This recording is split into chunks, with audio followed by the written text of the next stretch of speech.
Čaute lidi, dneska, nebo teď je video o novém Brawl Passu a celé nové sezóně. Dneska tu bylo v Play jako viny, tak bylo za první výhru 2 chaos dropy a pak 6krát za 6 výher za každý jeden chaos drop. Pak tu přidali nový boss Griff, ten playground jako. A je mega dobrá tahle sezóna. Skiny vypadají mega dobře. A hlavně tady vidíte ty skiny. Tohle jsou ty bony. Ty za mě vypadá nejlíp asi tahle růžová. A tady jsou pak ty Griffy. Jak je Griff, Dragon Griff. Griff. Hoarded Griff, nevím jak se to čte, ale to je jedno. A tady ten Greedy Griff se mně asi nejvíce líbí. A tahle sezóna je celkově mega dobrá, protože už vydali i Naju jako ten title. Tady je ta stará ikona. Jako title je mythical, což je mytický jakoby v překladu. A celkově tahle sezóna na mě budí mega dobrou energii. Jsou tu jako skiny jako Inflatable od Melody.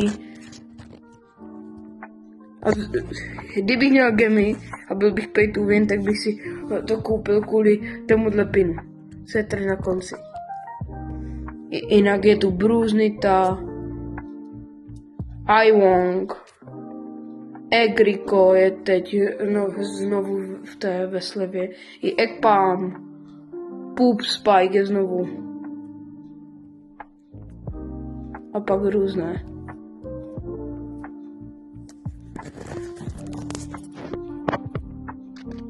A mimochodem i ten propázem mega dobrý.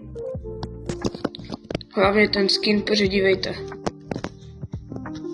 Já si to akorát musím najít. Vidíte tady, já už mám ten upgrade skin, vypadá mega dobře. A tady ty chroma. To je za mě jako mega hezký skin. Tady je to z Hyperu.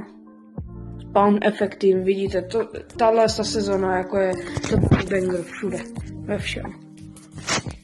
Jinak další video bude o tom, že asi budu pushovat v dalším videu Siriuse, který jsem v minulém videu jsem si ho otevřel, tak ho budem dávat na 500 trofy a pak až na 1000.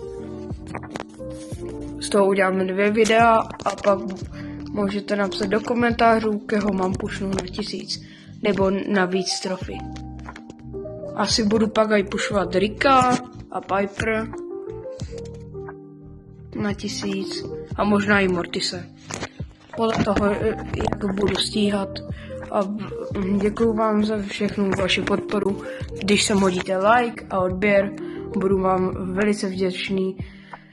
Takže díky a uvidíme se u dalšího videa. Tak čau.